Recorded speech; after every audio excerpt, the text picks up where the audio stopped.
us now study torque equation for a pulley. पुली के questions हम लोग ने 11th स्टैंडर्ड्स में किए हुए हैं.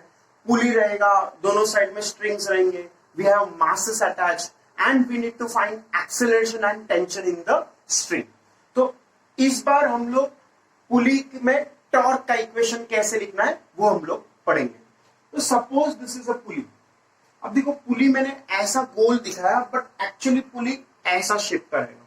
तो पुली विल बी लाइक दिस, ऐसा सिलेंडर जैसा, और इस साइड में हम लोग रोप डालेंगे. यहाँ पे क्या डालेंगे? रोप. तो रोप विल बी लाइक दिस, ऐसा पुली. और यहाँ पे एक मास रहेगा, यहाँ पे एक मास रहेगा, और इस साइड में एक मास रहेगा. सो दिस इज द पुली. ऐसा पुली का ऐसा रहेगा. और फिर बाद में 11th स्टैंडर्ड में हम लोग ने पढ़ा था ये पुली में से ये थ्रेड ऐसा स्लिप होता है. सो इसमें 11th स्टैंडर्ड में हम लोग ने कैसे सॉल्व किया question, that is first we will look at, and then we will come to the torque equation for pulley. First of all 11th standard में we had a pulley which we considered massless. तो इसका मास मैंने क्या माना? 0. Massless पुली लेते हैं 11th standard में. फिर उसके बाद वी हैव स्ट्रिंग. यहां से एक रस्सी, देखो यहां से एक रस्सी जा रहा है और यहां से यहां से यहां से यहां तक आ रहा है. Just like as I showed you in this. ये देखो ये हम लोग का सिलिंड्रिकल ऐसा है ऑब्जेक्ट, और इसको हम लोग पुली बोलेंगे. और इस साइड में रस्सी रहेगा और इस साइड में भी रस्सी रहेगा. This is the pulley. Late us से वी हैव 2 मासेस. एक मास है M1, लेट अस से, जो कि हैवी है, और अदर मास M2 जो कि लाइट है. So how do we get Newton's laws equation? ये 11th स्टैंडर्ड में सबने पढ़ा हुआ है. I am just giving a brief revision. तो यहाँ पे देखो एक फोर्स है अर्थ का. Earth is attracting this object by M1G. उसका वजन जो है वो अर्थ के सेंटर की तरफ है, नीचे की तरफ है M1G वेट. फिर यहाँ पे हम लोग टेंशन था, tension acts so as to pull. इस मास को टेंशन पुल करेगा, इसीलिए टेंशन कहाँ है? ऊपर. Here also the tension acts so as to pull, इसलिए टेंशन कहाँ होगा? ऊपर. Tension acts so as to pull. Pull कैसे होगा? ऊपर खींचेंगे. And weight of this object कितना है? M2G. The gravitational pull of Earth on M2, M2G. कौन सा ऑब्जेक्ट हैवी है? M1 मैंने माना हैवी है, तो इसीलिए इसका एक्सेलरेशन कहां होगा? नीचे. लेट अस से A एक्सेलरेशन. अब ये ऑब्जेक्ट नीचे जा रहा है A एक्सेलरेशन से, तो ये ऑब्जेक्ट ऊपर जाएगा A एक्सेलरेशन से. जैसे अगर हम लोग ये एग्जांपल ले लें, तो अगर ये मान लो हैवी है तो ये नीचे जाएगा और ये दूसरा ऊपर आएगा. ऐसे जितना एक्सेलरेशन से ये नीचे जाएगा उतने एक्सेलरेशन से दूसरा ऊपर आएगा. तो same acceleration. Now Newton's laws equation मैंने इस पे लगाया, फिर इस पे लगाया, तो कैसे आएगा न्यूटन्स लॉ इक्वेशन? तो फर्स्ट ऑफ ऑल कौन सा फोर्स बड़ा है? डाउनवर्ड फोर्स बड़ा है. क्यों बड़ा है नीचे का फोर्स? क्योंकि एक्सेलरेशन नीचे है. जिस डायरेक्शन में एक्सेलरेशन है वो फोर्स बड़ा होता है. ये 11th में सबने पढ़ा हुआ है. जस्ट एक छोटा सा रिवीजन दे रहा हूं मैं. So what is Newton's law equation? Big force minus small force is equal to mass into acceleration. Big force minus small force is mass into acceleration. कौन सा फोर्स बड़ा है?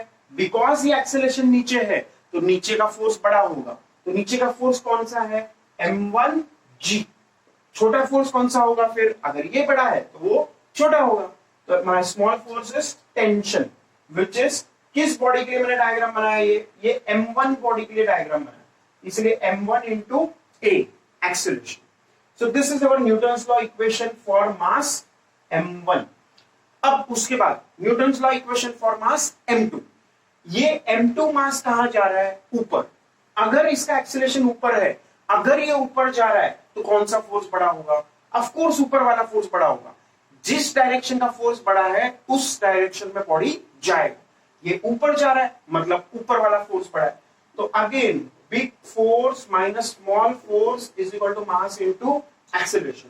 अब मैंने किसके लिए न्यूटन्स लॉ लगाया?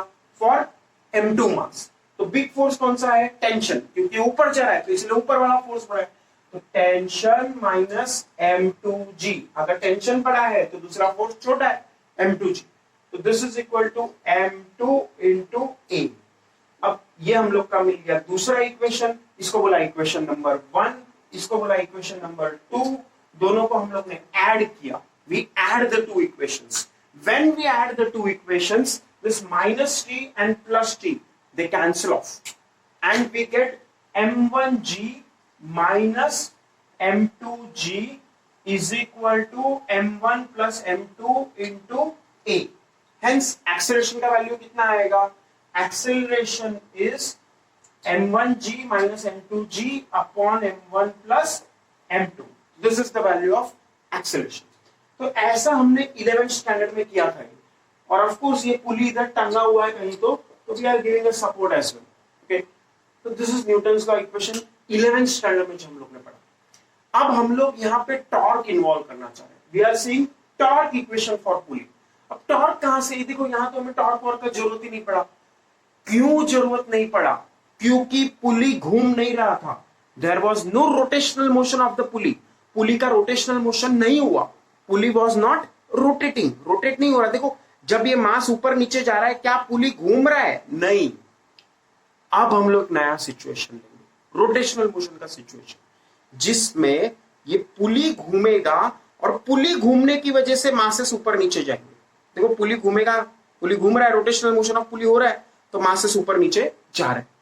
Now we are considering the rotational motion of the pulley. अब रोटेशनल मोशन हो रहा है. रोटेशनल मोशन क्यों होता है किसी भी ऑब्जेक्ट का? Due to torque. You remember this. Rotational motion के लिए क्या जरूरी है? टॉर्क जरूरी है. तो टॉर्क हम लोग को अब कंसीडर करना पड़ेगा. So let us consider the torque in this situation in which we consider the pulley to be rotating. तो मैंने अब एक रेड कलर से पुली बनाया. रेड कलर का पुली और वो ब्लैक कलर के पुली में क्या डिफरेंस है? ये रेड कलर का पुली मैंने अज्यूम किया it is having some mass, let us say m subscript p, mass of pulley m subscript p, and this pulley will rotate. ये पुली क्या होगा? रोटेट होगा. इस पे मैंने एक ब्लू कलर से एक रस्सी बताया. ब्लू कलर से मैंने क्या बताया? एक रस्सी यहां से घूमता हुआ यहां से यहां से यहां से यहां से यहां. और ब्लैक कलर से मैंने बताया दो मासेस. यहां पे एक मास कंसीडर किया m1 which is greater value, और यहां पे एक मास कंसीडर किया m2 which is smaller value. If you see these two scenarios, they look almost the same and we would think कि acceleration same आना चाहिए, but it is not the case because in this case the pulley is rotating. And let me show the rotation of pulley by this symbol here. Let us say it has an angular acceleration alpha. अब क्या मैंने ये बराबर angular acceleration mark किया? Is the angular acceleration clockwise? थोड़ा सोचो, कौन सा मास बड़ा है? m1 मास बड़ा है. ओके, तो m1 मास बड़ा है तो ये नीचे आने वाला है. m1 मास बड़ा है तो इसका एक्सेलरेशन कहां होगा? नीचे. और इसका एक्सेलरेशन कहां होगा? ऊपर. ये ज्यादा वजन है तो इसका एक्सेलरेशन नीचे होगा. अब जब ऐसा होगा कि हम लोग का ये जो पुली है, लेट अस से ये m1 मास है, इसका वजन ज्यादा है.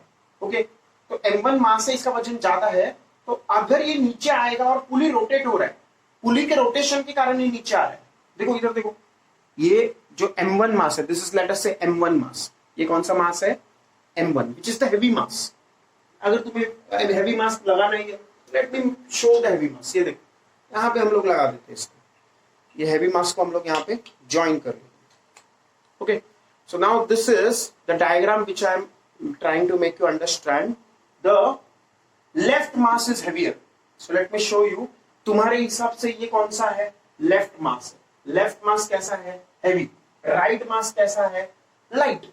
राइट वाला मास लाइट है, लेफ्ट वाला मास हेवी है. देखो, हेवी मास, लाइट मास, हेवी मास, लाइट मास, बीच में कौन है? पुली. अब ये पुली रोटेट होगा क्योंकि ये मास नीचे जाने वाला है और ये मास नीचे जाएगा. अगर पुली कैसे रोटेट होगा? तो if the pulley rotates like this, देखो पुली ऐसे रोटेट होगा तो ये नीचे जाएगा. तो पुली कैसे रोटेट हुआ? क्लॉकवाइज या एंटी क्लॉकवाइज? Anti clockwise. और पुली का एक्सीलरेशन भी कैसा होगा? एंटी क्लॉकवाइज एक्सीलरेशन होगा पुली का. तो एंटी क्लॉकवाइज होना चाहिए, ये क्लॉकवाइज रोटेट नहीं होगा. The angular acceleration will be in anti clockwise direction. So I just marked it so as to make you understand how to mark the angular acceleration direction. Because this mass is heavy, this m1 will go down, m2 will go up, and that will lead to the acceleration of the angular acceleration of the pulley. And that pulley will rotate in anti-clockwise direction. Hence we will mark angular acceleration in anti-clockwise direction. Okay, तो ऐसा है। अब ये पुली rotate हो रहा है, पुली rotate हो रहा है, तो पुली रोटेट क्यों होता है? Due to torque. Pulley rotates due to torque. तो टॉर्क का इक्वेशन लिखना पड़ेगा हमें। अब टॉर्क का इक्वेशन लिखते समय लेट अस से यहां पे टेंशंस मार्क कर लूं मैं। देखो पहले ही मैंने समझा, यहां पे टेंशन टी, यहां पे tension T. Tension acts so as to pull. 11th standard के फिजिक्स में सब पढ़ाया हुआ है। Tension acts so as to pull. इस बॉडी को पुल करना है तो ऊपर टेंशन होगा, इस बॉडी को पुल करना है टेंशन ऊपर होगा। और यहां पे और एक फोर्स आएगा M1G, यहां पे और एक फोर्स आएगा M2G। So this is the situation. अब देखो ये सिचुएशन और ये सिचुएशन सेम है या अलग अलग है? सेम जैसा ही लग रहा है, एग्जैक्टली सेम सिचुएशन लग रहा है, बट फर्क है। क्या फर्क है? That is what we will come to now, that is what we will see now. Let us now consider the pulley. इधर मैंने पुली क्यों नहीं कंसीडर किया? क्योंकि इधर पुली घूम ही नहीं रहा था, उसका कोई रोल ही नहीं था। अब पुली घूम रहा है तो पुली का फ्री डायग्राम सोचेंगे, फ्री बॉडी डायग्राम पुली का सोचेंगे। अब पुली में टेंशन का डायरेक्शन क्या है? That is what is the thing which we are trying to see. What is the direction of tension on the pulley? What is the direction of tension on the pulley? तो देखो पुली पे tension कहां आएगा? नीचे। यहां पे भी पुली पे टेंशन कहां आएगा? नीचे। अब नीचे क्यों हो गया? ऐसा क्यों हो गया कि पुली पे टेंशन नीचे आ गया? तो देखो अब हम लोग का जो रस्सी है वो ऐसे है, ऐसे। अब पुली को पुल करना है। पहले हम लोग मास को पुल कर रहे थे। देखो अगर इस मास को पुल करना है, tension act so as to pull, tension act so as to pull. इस मास को पुल करना है तो हम लोग ऊपर खींचेंगे, और अगर इस छोटे मास को पुल करना है तो भी हम ऊपर खींचेंगे। बट पुली को पुल करना है, पुली को पुल, तो ऐसे नीचे खींचेंगे कि नहीं? पुली को पुल कैसे करेंगे? नीचे खींचेंगे, नीचे। पुल करना है, पुश नहीं करना है, पुल करना है। तो यहां पे टेंशन कहां होगा? नीचे। और यहां पे टेंशन कहां होगा? नीचे, क्योंकि यहां से भी तो पुली को पुल करना है। पुल द पुली, नीचे। पुल द पुली, नीचे। ओके, तो ऐसे हम लोग का टेंशन का डायरेक्शन आएगा। Tension direction for pulley will be downward. तो ये free body diagram of pulley हो गया, पर ये गलत डायग्राम। क्यों गलत है? सोचो थोड़ा। Which force is responsible for torque here? Torque equation of pulley देख रहे हैं ना हम लोग। तो कौन सा फोर्स है जो टॉर्क प्रोड्यूस करेगा? क्या इस पुली का मास जो कि एक्सिस ऑफ रोटेशन से पास हो रहा है? देखो पुली का मास क्या होगा? मास of pulley into gravity. This is the weight of the pulley. Weight of the pulley is passing through the axis of rotation. Axis of rotation centre पे है। क्यों सेंटर पे? देखो क्योंकि पुली तो ऐसे रोटेट हो रहा है ना, पुली तो सेंट्रल एक्सिस के अबाउट ही रोटेट हो रहा है। तो सेंटर ऑफ मास से ही एक्सिस ऑफ रोटेशन पास हो रहा है। तो जो force centre of axis of rotation से पास होगा उसका कोई इफेक्ट नहीं आएगा टॉर्क पे। क्यों नहीं आएगा? क्योंकि टॉर्क का जो इक्वेशन है हमारे पास that is R cross F। Torque का इक्वेशन क्या है? R cross F, which is force into perpendicular distance. Force into perpendicular distance. अब देखो टॉर्क का फॉर्मूला है फोर्स इंटू परपेंडिकुलर डिस्टेंस। तो अगर मान लो ये परपेंडिकुलर डिस्टेंस कहां से कहां तक था? Perpendicular distance from line of force to axis of rotation. Perpendicular distance from line of force to axis of rotation. यहां हमारा एक्सिस ऑफ रोटेशन अगर मैंने रेड कलर से दिखाया, लेट अस से इस पुली का एक्सिस ऑफ रोटेशन मैंने रेड कलर से दिखाया और पुली का वेट है वो मैंने ब्लैक कलर से दिखाया, तो both these are passing through the same point. देखो axis of rotation of the pulley and weight of the pulley, they are both passing through the same point, hence perpendicular distance will be 0। perpendicular distance कितना होगा? 0 होगा। तो इसलिए torque कितना होगा? 0 होगा। किसके कारण? Mass of pulley into acceleration due to gravity. Weight of pulley के कारण, वेट ऑफ पुली के कारण या force due to weight of pulley, उसके कारण टॉर्क 0 होगा। तो यहां पे फिर और एक फोर्स आएगा हमारे पास जो कि टेंशन, मान लो यहाँ पे इस ये जो पुली जिससे लटका हुआ है वहां का टेंशन ले सकते हैं, बट वो टेंशन भी तो एक्सिस ऑफ रोटेशन से पास होगा। ये जो मान लो तुम यहाँ पे सोच रहे हो ये जो फोर्स है ये वाला, ये हम लोग का सेंटर ऑफ मास या axis of rotation of pulley, और यहाँ पे टेंशन कहाँ होगा? ऊपर। तो ये जो टेंशन है ये भी तो एक्सिस ऑफ रोटेशन से पास हो रहा है। तो अगेन परपेंडिकुलर डिस्टेंस कितना होगा between axis of rotation and tension force, जो वो वाला टेंशन है ऊपर वाले रॉड का, ऊपर वाले रस्सी का, या जो भी यहाँ पे लगा है रस्सी रॉड जो भी लगा है वहां का जो फोर्स है, that is also not going to create torque because perpendicular distance is again zero. So who is the only force which will create a non zero torque? कौन है वो जो टॉर्क परपेंडिकुलर डिस्टेंस जिसका zero नहीं है? कौन सा force ऐसा है जिसका परपेंडिकुलर डिस्टेंस जीरो नहीं है? तो the force is the tension force. The tension force which we have marked here, T and T, those can create torque. Okay, those can create torque. तो हम लोग पुली का फिर से डायग्राम बनाते हैं यहाँ पे, और यहाँ पे टेंशन भी बना लेते हैं. तो टेंशन का डायरेक्शन कहाँ है? नीचे, नीचे. Let us say T और T, और distance from axis of rotation कितना है? ये एक्सिस ऑफ रोटेशन, ये डिस्टेंस R, ये distance R. So if you see carefully, ये जो एक्सिस ऑफ रोटेशन है, मान लो यहाँ पे मैंने दिखाया एक्सिस ऑफ रोटेशन पुली का, और ये टेंशन, इनके बीच में नॉन जीरो डिस्टेंस है, परपेंडिकुलर डिस्टेंस R है. और ये वाला जो टेंशन है और एक्सिस ऑफ रोटेशन है, इनके बीच में भी डिस्टेंस कितना है? R. तो एक टॉर्क लगेगा इस टेंशन के कारण, लेफ्ट वाले टेंशन के कारण, टॉर्क ड्यू टू लेफ्ट वाला tension, torque due to left वाला टेंशन. तो that is force into perpendicular distance, क्योंकि force into perpendicular distance formula है कि नहीं? टॉर्क का फॉर्मूला क्या है? Force into perpendicular distance. Force कितना है? T. परपेंडिकुलर डिस्टेंस कितना है? R. और राइट वाला जो टेंशन है, राइट वाला टेंशन, इसके कारण टॉर्क कितना आएगा? टॉर्क ड्यू टू राइट वाला टेंशन, T इंटू R. अब देखो ये वाला जो टॉर्क है, ये इस पुली को ऐसे उस साइड में लेके जाना चाह रहा है. ये वाला जो टेंशन है ये पुली को वैसे खींचना चाह रहा है, और ये वाला जो टेंशन है या टॉर्क होगा जिसके कारण वो इसको क्लॉकवाइज घुमाना चाह रहा है. राइट साइड वाला जो टेंशन है वो क्लॉकवाइज घुमाना चाह रहा है, लेफ्ट साइड वाला जो टेंशन है वो एंटी क्लॉकवाइज घुमाना चाह रहा है. सोचो थोड़ा, वो सिंपल ही है, कुछ ऐसा हार्ड नहीं है. देखो लाइक दिस, ऐसा डायग्राम है, लेफ्ट में हैवी मास. मान लो ये वाला टेंशन जो है, ये पुली पे ये वाला टेंशन, ये इसको ऐसे घुमाएगा, और ये साइड वाला जो टेंशन है वो उसको ऐसे घुमाएगा. एक क्लॉकवाइज घुमाएगा, एक एंटी क्लॉकवाइज घुमाएगा. That's the only thing. तो एक इसको लेफ्ट साइड घुमाना चाह रहा है, एक इसको राइट साइड घुमाना चाह रहा है. अगर ये दोनों टेंशन सेम है, अगर ये दोनों टेंशन सेम है, लेफ्ट वाला टेंशन और राइट वाला tension, if the two tensions are same, then we can say that एक टॉर्क उसको क्लॉकवाइज घुमाना चाह रहा है, एक टॉर्क उसको एंटी क्लॉकवाइज घुमाना चाह रहा है. एक टॉर्क क्लॉकवाइज घुमाना चाह रहा है, एक एंटी क्लॉकवाइज घुमाना चाह रहा है, और दोनों इक्वल है अगर, तो फिर वो कहीं नहीं घूमेगा. Let us think about the situation. मान लो ये देखो, मान लो हम लोग ने क्या किया, मान लो मास हटा दिया, दोनों मासेस इक्वल ले लिया. अब एक इसको यहां घुमाना चाह रहा है, एक इसको यहां घुमाना चाह रहा है. तो जितना टॉर्क ये लगा रहा है उतना ही टॉर्क अगर ये लगा रहा है, तो there will be no rotational motion. जितना टॉर्क ये क्लॉकवाइज है उतना टॉर्क एंटी क्लॉकवाइज है.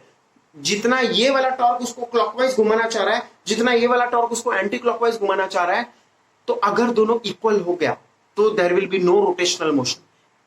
जैसे सोचो, अगर मैं इस साइड से इसको इधर घुमाना चाहूं, इस साइड से मैं इधर घुमाना चाहूं, और दोनों इक्वल फोर्स लगाया, तो क्या ये घूमेगा? नहीं घूमेगा. तो that means for the pulley to rotate, one of the torque should be bigger. एक साइड का टेंशन ज्यादा होना चाहिए. तो अभी देखो ये वजन ज्यादा है, M1G वजन ज्यादा है, तो मैंने इस टेंशन को बोला T1 और इस टेंशन को बोला T2. जो T2 M2 वाला टेंशन है उसको मैंने क्या बोला? T2. M1 वाला टेंशन है उसको मैंने क्या बोला? T1. अब तुम्हें पता है ये क्लॉकवाइज घूमने वाला है या एंटी क्लॉकवाइज घूमने वाला है? Anti clockwise. ऐसे घूम रहा है ना पुली. ये साइड का वजन ज्यादा है, ये साइड का वजन ज्यादा है, वजन ज्यादा है यहाँ पे, तो ये एंटी क्लॉकवाइज घुमाने वाला है. मतलब ये वाला टॉर्क ज्यादा होगा, कौन सा? T1 साइड का, और T2 वाला जो टॉर्क होगा वो कम होगा. तो इससे हमें समझता है कि whenever we have rotational motion of the pulley, then the tensions on two sides will be unequal. देखो 11th स्टैंडर्ड में हमने क्या पढ़ा था? Tension in one string is constant. Tension in one string is constant for massless pulley, for non rotating pulley. ये भी था वहां. मासलेस पुली है, देखो मास जीरो था, मास जीरो है तो मोमेंट ऑफ इनर्शिया जीरो है. मोमेंट ऑफ इनर्शिया जीरो है तो फिर टॉर्क भी जीरो लगेगा, क्योंकि टॉर्क इज आई अल्फा. देखो सोचो थोड़ा, टॉर्क इज आई अल्फा. ये 11th स्टैंडर्ड में अगर हम लोग इक्वेशन पढ़े हैं, टॉर्क इज आई अल्फा. अगर मास जीरो है तो मोमेंट ऑफ इनर्शिया जीरो है, तो टॉर्क भी क्या होगा, जीरो। तो अगर मास जीरो है तो टॉर्क जीरो है तो रोटेशनल मोशन नहीं होगा। ये 11th स्टैंडर्ड में हमने पढ़ा था, स्टार्टिंग में फोर्सेस चैप्टर में हमने ये पढ़ा था। मास जीरो है पुली का तो मोमेंट ऑफ इनर्शिया जीरो है, क्योंकि आई इज mr स्क्वायर। वो मास जीरो है तो मोमेंट ऑफ इनर्शिया जीरो है, क्योंकि आई इज mr स्क्वायर। और मोमेंट ऑफ इनर्शिया जीरो है तो टॉर्क जीरो है। टॉर्क जीरो है तो रोटेशनल मोशन नहीं होगा। लेकिन अब तो हमने मास लिया है पुली का, कितना मास है, m सबस्क्रिप्ट p। तो मास है पुली का, मास है पुली का तो टॉर्क भी है। टॉर्क है अगर तो इस साइड का टेंशन T1 अलग होगा, उस साइड का टेंशन अलग होगा, तभी तो वो घूमेगा। अगर दोनों टेंशन इक्वल हो गए तो मैंने बताया ना, जितना क्लॉकवाइज घुमाना चाह रहा है उतना ही एंटी क्लॉकवाइज घुमाना चाह रहा है, तो पुली नहीं घूमेगा। You understand? अगर दोनों साइड में सेम टेंशन है, अगर दोनों साइड में सेम टेंशन है तो एक टेंशन उसको क्लॉकवाइज घुमाना चाह रहा है, एक टेंशन एंटी क्लॉकवाइज घुमाना चाह रहा है। अगर सेम टेंशन है तो clock anti clock tendency same है तो कहीं नहीं घूमेगा ये। पर हम लोग को पता है एक साइड में हैवी मास है, हैवी मास है, ये साइड में मान लो मैंने क्या माना, हैवी मास है, ये साइड में मैंने क्या मान लिया, हैवी मास। तो हैवी मास के साइड में पुली रोटेट होता है, ये तो मैंने बताया तुम्हें। जिस साइड में मास हैवी है उस साइड में पुली रोटेट होगा। पुली रोटेट हो रहा है, पुली रोटेट हो रहा है। देखो जिस साइड में हैवी मास है उस साइड पुली रोटेट हो रहा है। अब पुली अगर रोटेट हो रहा है मतलब टेंशन, टॉर्क, एंटी क्लॉकवाइज का टॉर्क ज्यादा है, एंटी क्लॉकवाइज साइड वाले का टॉर्क ज्यादा है, मतलब टेंशन T1 ज्यादा है, तो T1 का वैल्यू ज्यादा होना चाहिए। तो इसीलिए नेट टॉर्क कितना आएगा, देखो लेफ्ट साइड का टॉर्क आएगा T1 into r. Left side का टॉर्क, लेफ्ट साइड का टेंशन कितना है, T1। लेफ्ट साइड का टेंशन कितना है, T1। तो इसलिए tension torque due to left side T1 into r. Torque on right side, right side में टेंशन कितना है, T2। तो राइट साइड का टॉर्क आएगा T2 into are. Net torque कितना आएगा, net torque, net torque, net torque is equal to left वाला torque minus right वाला टॉर्क, मतलब T1 into r minus T2 into r. Left torque minus right torque, ये बड़ा है, left वाला torque बड़ा है तभी तो वो एंटी क्लॉकवाइज घूमेगा ना। लेफ्ट वाला टॉर्क बड़ा है तभी तो एंटी क्लॉकवाइज घूमेगा। अब T1R minus T1R, this is the net torque, this is equal to I into alpha, क्योंकि टॉर्क का इक्वेशन होता है आई इंटू अल्फा।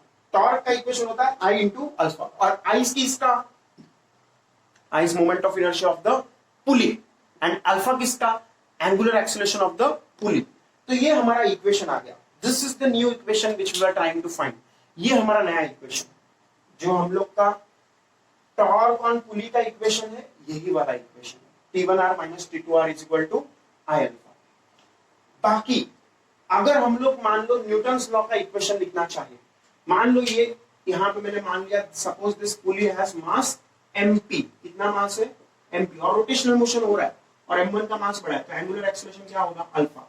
तो तुम्हें मैंने बताया यहाँ पे टेंशन T1 आएगा, यहाँ पे टेंशन T2 आएगा, यहाँ पे T2, यहाँ पे T1, okay, and T1 is greater than T2 because anti clockwise घूम रहा है, ओके। तो न्यूटन्स लॉ इक्वेशन में क्या चेंज आएगा, यहाँ पे T1 टेंशन आ जाएगा, यहाँ पे T2 टेंशन आ जाएगा।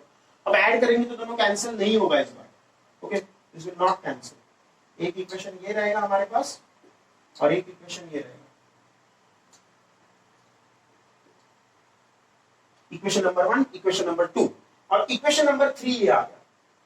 This is equation number 3, and fourth equation which we have is this equation. Let me write it in blue color. A is equal to r alpha. ये भी तो इक्वेशन है, acceleration is r alpha. ये linear acceleration और angular acceleration alpha को relate कर रहा है। Alpha angular acceleration, linear acceleration r. A is r alpha. ये हम लोग ने निकाला हुआ है सर्कुलर मोशन में। तो सर्कुलर मोशन में we have found A is r alpha. तो A is r alpha, ये इक्वेशन यहाँ पे चौथा इक्वेशन आएगा। This will be equation number 4. So what are the all four equations if we want to see in this case? कौन से चार equation आ गए हमारे पास, तो चारों इक्वेशन में एक साथ लिख देता हूं। दिस इज इक्वेशन नंबर 1, ये कौन सा है हमारे पास, इक्वेशन नंबर 1, ये है हमारे पास इक्वेशन नंबर 2, और इक्वेशन नंबर 3 मैं रेड कलर पे यहां पे लिख रहा हूं। Equation number 3 is the torque equation, T1R left side घुमाने वाला torque minus T2R is equal to I into alpha. And fourth equation में ब्लू कलर में लिख रहा हूं, which is this equation, A is equal to R alpha. So चारों equation को हम लोग साइमल्टेनियसली सॉल्व करेंगे and we will get the answer. देखो कितना अननोन्स है इस इक्वेशन में, हमारे पास 4 अननोन्स है, 4 अननोन्स भी है।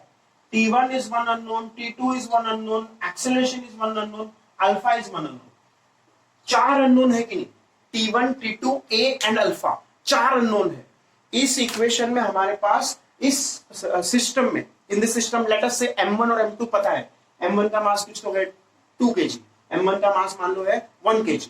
तो M1 M2 तो हमें पता है, मास ऑफ पुली भी हमें पता है, मान लो 0.5 kg.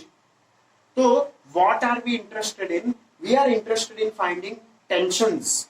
T1 on left side, T2 on right side, acceleration A and angular acceleration alpha. So we need 4 equations for finding 4 unknowns, T1, T2, A and alpha. तो 4 इक्वेशन चाहिए और 4 आ गया. देखो m1g minus t1 is equal to m1a. Newton's law on left side, left mass m1 mass.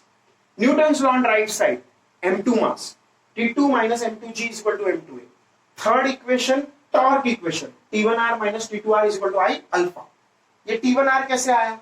Force into perpendicular distance. Force कितना है हमारे पास? T1 force है. Perpendicular distance from axis of rotation कितना है? r. ये देखो, ये जो T1 फोर्स है ना, इसका एक्सिस ऑफ रोटेशन से कितना डिस्टेंस है? r. ओके, तो T1 into r, axis of rotation यहाँ होगा ना, this is the axis of rotation. ये एक्सिस ऑफ रोटेशन ऐसा है, बीच में मैंने बताया. तो फोर्स इनटू परपेंडिकुलर डिस्टेंस. देखो मैं अगर ब्लैक कलर के मार्कर से तुम्हें बताऊं, T1 फोर्स ये और एक्सिस ऑफ रोटेशन यहाँ पे. तो distance, perpendicular distance from force to axis of rotation, force क्या है? T1 फोर्स है. एक्सिस ऑफ रोटेशन ये, तो डिस्टेंस कितना है इन दोनों के बीच में? r. तो force into perpendicular distance, force कितना है? T1 इनटू परपेंडिकुलर डिस्टेंस कितना है? r. तो T1 into r, left side का टॉर्क. और यहाँ पे टेंशन कितना आएगा? T2 इनटू यहाँ पे, देखो फिर से मैंने अगर मान लो यहाँ पे एक्सिस ऑफ रोटेशन रखा है रेड कलर में और ब्लैक से मैंने रख दिया T2 फोर्स. तो इन दोनों के बीच में कितना डिस्टेंस है? इतना डिस्टेंस. इतना डिस्टेंस मतलब कितना डिस्टेंस? रेडियस. रेडियस है कि तो T2 इंटू r. तो T1 into r minus T2 into r is equal to I into alpha. ये I अल्फा क्यों आ गया? क्योंकि ये टॉर्क का इक्वेशन है. Net torque is I into alpha. Torque is I alpha, ये इक्वेशन है. Torque, net torque is equal to I into alpha. And fourth equation तो पता ही है, A is R alpha. This is relating the linear acceleration with the angular acceleration. ये तो हम लोग ने derive किया हुआ है circular motion में. तो 4 equations, 4 unknowns, we'll solve them simultaneously and that is how we will get the answer for T1, T2, A and alpha. तो ये ऐसा पूरा analysis तुम्हें आना चाहिए.